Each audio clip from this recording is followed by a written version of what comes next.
Hey YouTube. So this was my second game of the night. After my first game ended, my opponent pulled me aside and said, "Hey, you must be Chris. Let's play." And I said, "Well, shouldn't we wait for the rest of the people to start?" She's like, "No, why? Let's just play." Okay.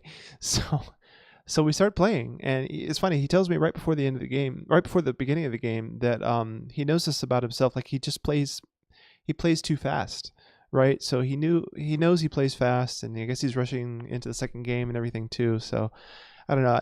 He ended up he ended up blundering in the opening, and I guess it's because he was playing too fast.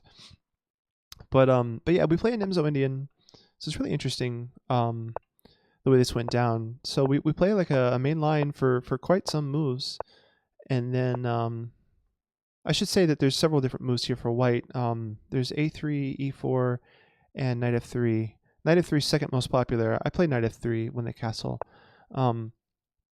If they play like G6 or something, then I play E4. But yeah. So anyway, he played C5, which is the main line. I took, and then Knight H6 also main line, G3, and then here the main line is actually just to take with the knight. You go knight takes C5, and that makes sense, right? That's the reason why you put the knight on A6. But he actually took with the bishop, which shocked me. Like really, like what in the world is this move? Why is he doing this? And it has been played before, but very rarely, very rarely. And like for every one master that played this way, there's like 100 or 200 that played the other way. Excuse me. So yeah, immediately all I could think of was, maybe he wants the knight to come into B4. So I'm concerned. I'm a little bit concerned about this, right? I don't want to move my queen again. So I had this idea to play A3, and while it looks like, maybe Nimzovich would call it like prophylaxis or whatever. Some people might call it a mistake because it's not a developing move. I'm not helping my position hardly. I'm just kind of preventing his stuff. I did have to look at like what would happen after knight G4, right? Trying to put pressure on F2. And I realized after playing A3 and then knight G4 that I had this move knight E4. And that also happens to work in this case of queen B6, also with the same threat. Knight E4 just defends F2 and attacks the bishop. Oh, actually no, after queen B6 I don't have this. But yeah, queen B6 is not the best move here. But yeah, so A3, does he have queen B6 here? It is one of the moves, but it's not so good. But I think I can just play E3 or something to defend. But okay. So mostly I was concerned about knight G4, and I realized I have the knight E4. So I play A3, but he doesn't do any of that. He just retreats his bishop. And I guess he was thinking that I wanted to play B4, so he just decided to get out of the tempo by retreating the bishop, which I thought was interesting. It's another move that kind of confused me. Like he's moved this bishop 3 times now. 1, 2, 3, right? So yeah, so I just keep on with my development. I'm getting ready to castle, and then again he moves the same piece twice, and he's losing a lot of time in this opening. And this bishop still can't move, right? So it's a little bit awkward. His pieces are all kind of back here passive, and this knight isn't really doing anything much from C7, which I thought was, I don't know, I just didn't understand it. So, but anyway, I tried to move, like he's moving really fast, right? So I can't just sit here and think about this position for too long and try to figure out how to punish this. I just need to make my own developing moves, which I guess is a skill I've learned, like in my own blitz or rapid games. Even on stream, I've noticed like my opponent's playing really weird moves in the opening, and I just want to find the best theoretical, refutation of these crazy moves. But the temptation to do that and waste a lot of time on the clock is probably half the reason why they're doing this, right? They know that you don't have enough time to refute it. So really, what you have to do is just play normal moves, like play your normal developing moves while they're playing this nonsense, and your better position will just come. So castles, I'm only one move away from connecting my rooks, and he has at least a pawn move, a bishop move, and a queen move. So he's three moves away from connecting his rooks. So I have a lead in development here. He plays d5, which is one of the pawn moves he needs, right, to help to connect his rooks. And I think I realize during the game that, I didn't really want him to capture here, and I didn't want to take here either, because after e takes, his bishop is free, right? So I pin it. So I had this idea to play rook d1 to pin the pawn to the queen, and it's stuck there. It can't take my pawn, and I don't have to take it, right? So his response was to play g6, I guess, since I guess he can't really, with this pawn being attacked 3 times, right? The queen has to stay defending this pawn, so he can't move the bishop this way, so now he plans to develop it this way. And then the computer calls my next move a mistake, not just an inaccuracy, a mistake. And I kind of see it as a mistake now because of, basically it forces black to play the best move in the position. Like black wants to develop his bishop, right? Black needs to develop his bishop. And I basically made a threat with my knight coming to the center. I mean, it's a centralizing move. It can't be that bad. But, so it's not a blunder or anything. But it does make sure that black's only next move has to be here. So what I'm doing is I'm threatening to win the bishop pair by playing the knight into c6, and I'm also unleashing the bishop to put even more pressure on this pinned pawn. But he has a simple move to stop both threats, which is just bishop b7, and of course he plays it. And now at this position, I realize that I can give him an isolated pawn. And with the bishop having left this diagonal, my qualms with taking on d5 are gone now. So c takes d5 was on the radar again because it doesn't unleash the bishop any longer. And further, I realized that after c takes d5, he can't take back with a piece because I have e4. The piece would be pinned to the queen the same way the pawn is. So,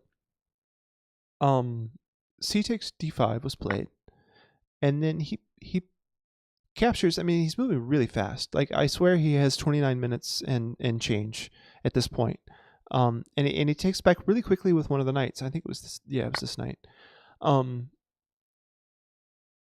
then I just play e4, and he just again plays almost immediately. Like, he just realizes that he lost a piece, or he thinks he's losing a piece. I guess he is. I honestly expected. First of all, I expect him to take with the pawn, right? So to avoid all of that. And then when he took with the piece, after e4, I expected queen c7 attacking my loose piece. So after queen c7 attacking my knight, I'm attacking his knight. And it turns out with the computer finds a move after the queen takes my knight that actually wins a piece anyway.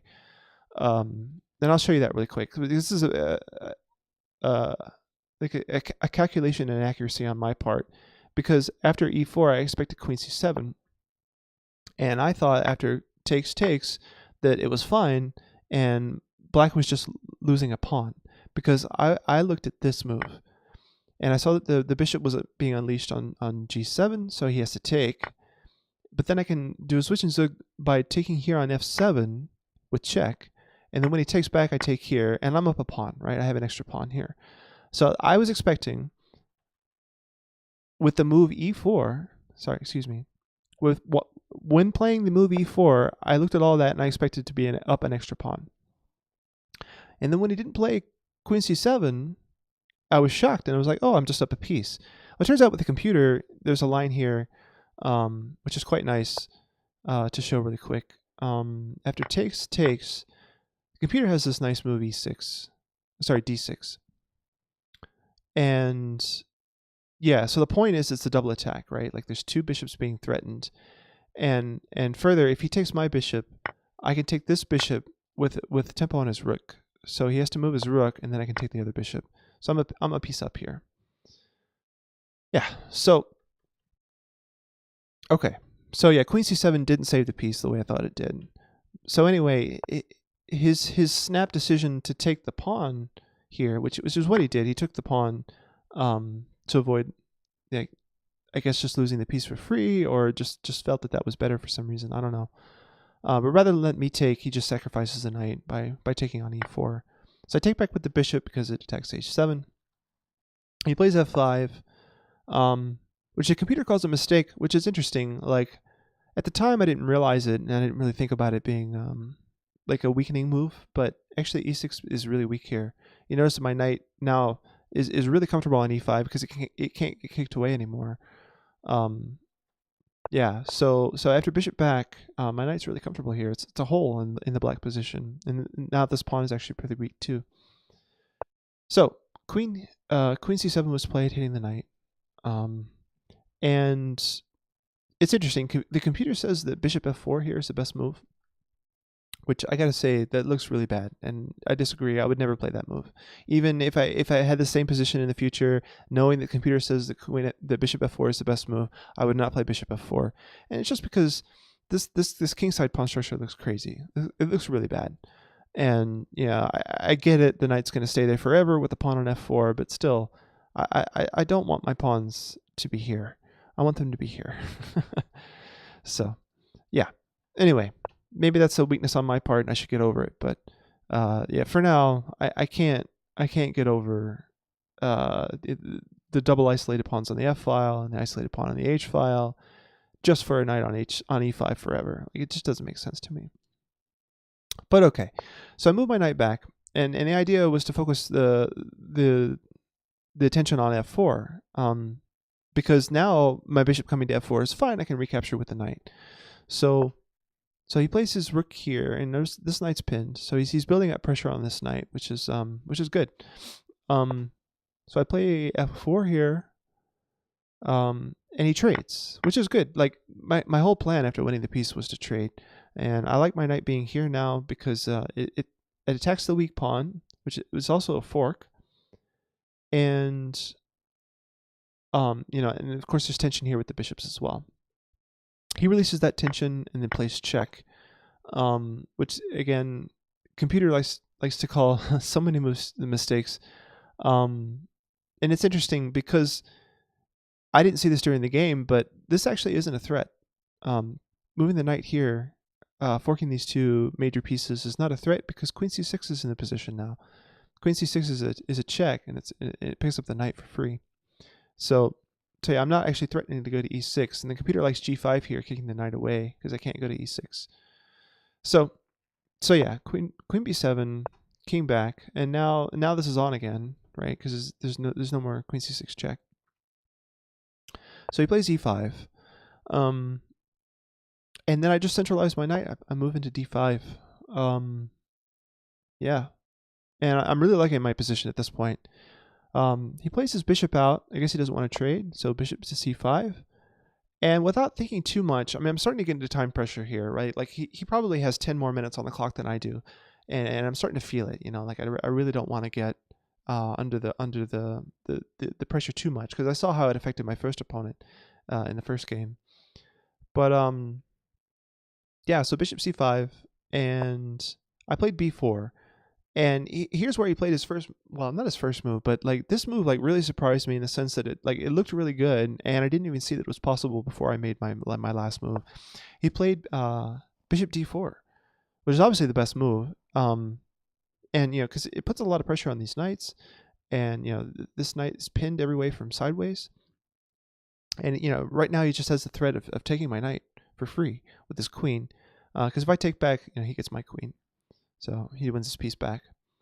I move my queen to defend my knight and unpin, and you know, at least resolve one of the pins on my c3 knight. And it's interesting. This isn't actually a threat right now, but rather than well, isn't it though? Like I guess I'm threatening knight d7, picking up the exchange. Yeah, knight e7 actually is kind of a threat here, but yeah. So he sidesteps that, and it's interesting. The way the computer, because the computer says the best move is just to move this rook to get out of the fork, as opposed to moving the king to get out of the discovered check, because this really is the only threat. So the computer wants to move this rook here. Yeah. So anyway, he plays king h8, and now I finally want to resolve the last pin, so I move this rook, and there we go. All of my pieces have been activated, and I'm really happy with my position. This knight doesn't really have very many squares to go to, but it looks really pretty on d5 anyway. He plays a6.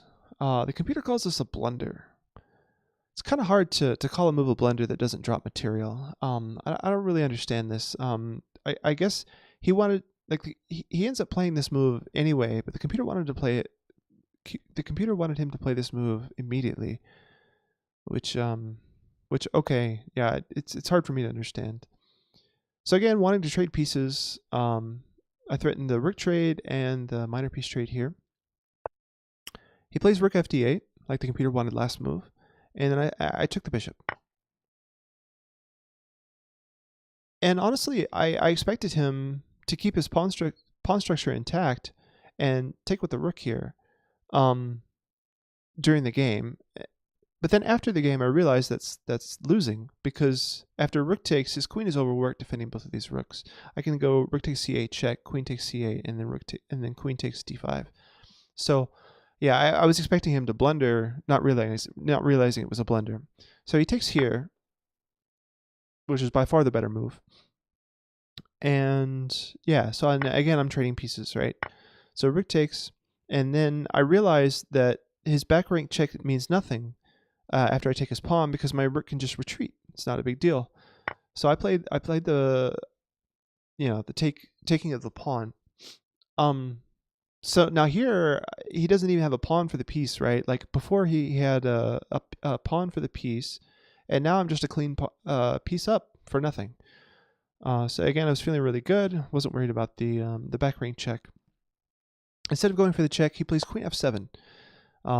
This queen pins my knight like 3 different times in this game coming up. It's really interesting. So queen f7, and my knight can't move because of the pin on the queen. I play a move here, queen d3, which in hindsight doesn't seem best. Queen d3 is like really sort of somewhat passive to me. It does hit this pawn on a3, but yeah, I don't know. It just doesn't seem like the best move. Now looking back on it, I think now looking back on it, I much prefer like queen e3 or queen f3, where the queen ended up later in the game. Okay, so he plays check, and I play camp. All right, so now he plays queen b7, I guess, defending this pawn, right? Because my queen was guarding this pawn, but it leaves behind the f5 pawn. So the computer suggested that the best move here is queen f5, and I didn't even realize that. Yeah, I guess I didn't look at his move here being, undefending this pawn, and I didn't even realize that it was on.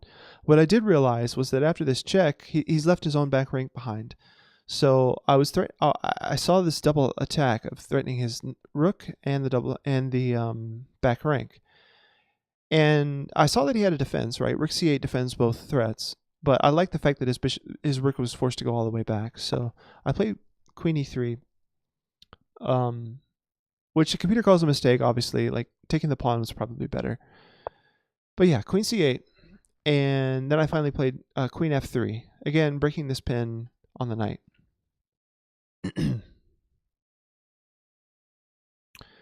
Okay, so the rook comes here to defend f5, and then now I realize that I can put a lot of pressure on this pawn, and the pawn is pinned again to the rook this time. So I play the knight back to e3, threatening the pawn, and he goes queen c7. And I guess what he's trying to do here is tempt me to take the pawn right away, because if I go into f5 immediately with the knight, he has g6, with the knight pinned to the queen. But I guess I'm wise to that. I just play rook f4, again putting even more pressure here. So now he defends with the pawn. It's only defended twice, right? But being defended by the pawn is nicely efficient. But I can attack it with the pawn as well, so I play g4. Okay, so he plays now queen e7, and I'm realizing I'm just winning a pawn here. I'm not sure what his idea of queen e7 was. Maybe he wants to enter on the king side somewhere. But I play g takes f5, and the computer wants him to take back with the pawn, and I guess, yeah, I'm not sure. Probably that opens up the g file. Maybe there's some issues here with my king that could be taken advantage of. But yeah, he just plays g5. And yeah, I don't know. At this point, we've played 37 moves. I'm really low on time. I'm pretty sure I have less than 3 minutes here on the clock, like 2 minutes and change. And I'm sure he has almost 20 minutes, if not 20 minutes at this point. And the time pressure is really starting to get to me. Like, I know that I had the extra, the pawn and the extra knight, but still, my king safety is not the best, and it's rough. Like, you start to get nervous. So my nerves were getting to me, and yeah. So queen g7. I guess again, I'm not sure. He makes a lot of queen moves that I just can't explain. I didn't understand it. But okay. I had this idea really to go to knight g4 to blockade this pawn, but then I realized he has h5. And then after my knight moves back, he just plays g4. So I didn't like that idea. So I was thinking h3 to stop the pawn to come to g4.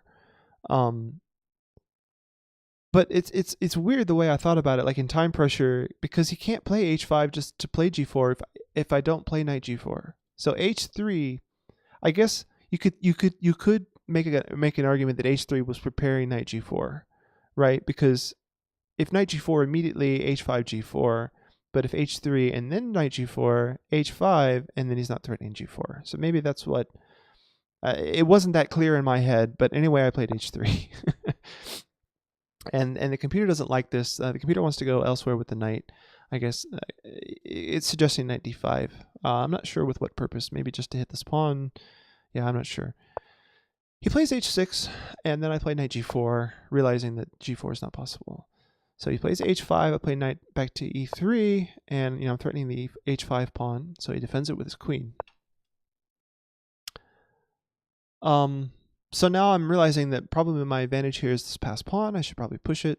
And he's allowed me to go to f6 right away, so I just push f6. And now he starts attacking my pawn with queen g6.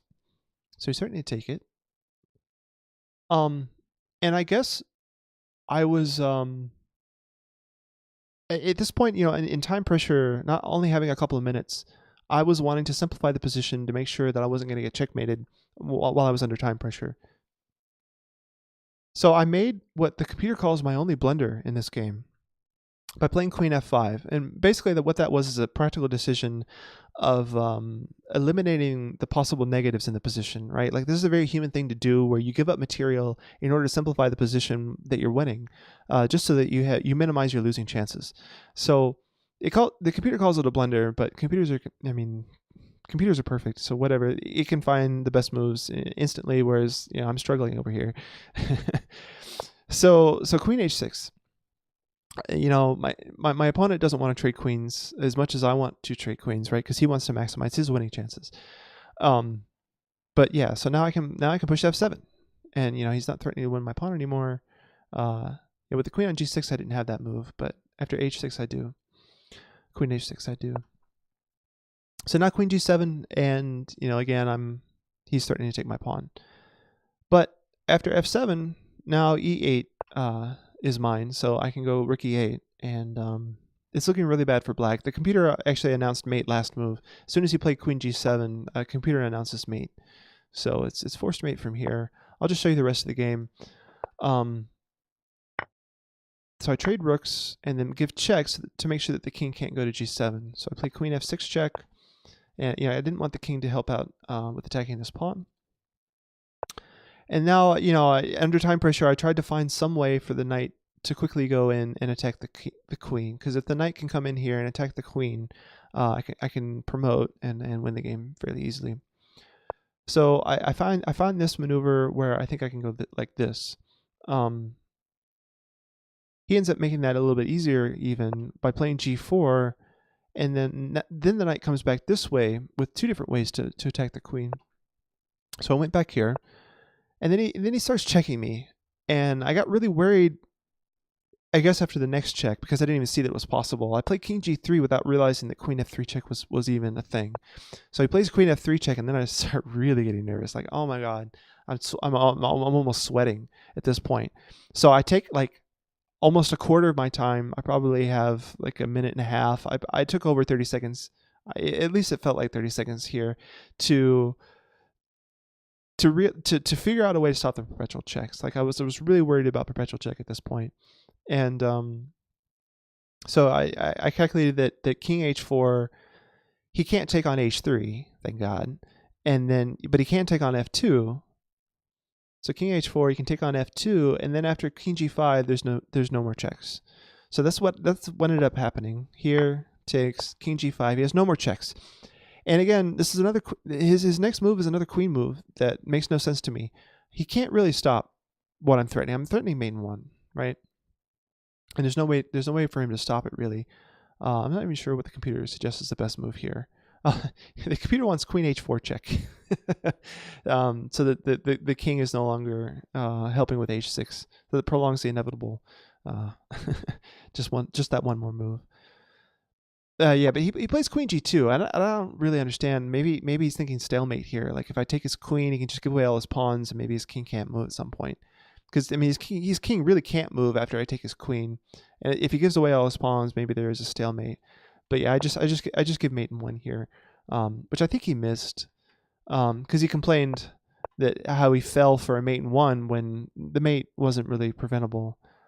Even though he missed it, there wasn't a way to prevent it. But yeah, he was obviously tilted though, I think, and was really frustrated with himself for losing the piece early in the game. But yeah, good game, Greg.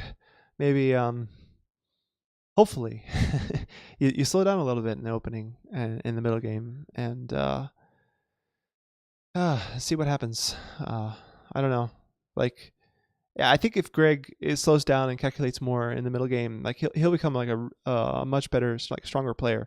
Like I think his rating when we played was in the mid 1700s, and yeah, I think he could be stronger. Like given how annoying he was with his queen, like pinning my knight and all this stuff over and over. Yeah, like he could be pretty strong if he starts calculating. But anyway, that was my second game. I was really happy to have won that, being under enormous time pressure. I'm sure I had less than 2 minutes before the game was over, and yeah, he was sitting there with like I think 18 or 19 minutes at the end. So it was really rough. It was rough. It's my first time in time pressure in a long time. In a game that mattered, right? I mean, this is an over the board tournament game. So yeah, I hope you enjoyed that. Thanks for watching. Stay tuned. The next game will be game 3. And then I'll probably have a break for a while, and I'll show my next tournament games from April. So thanks for watching, and we'll see you guys next time.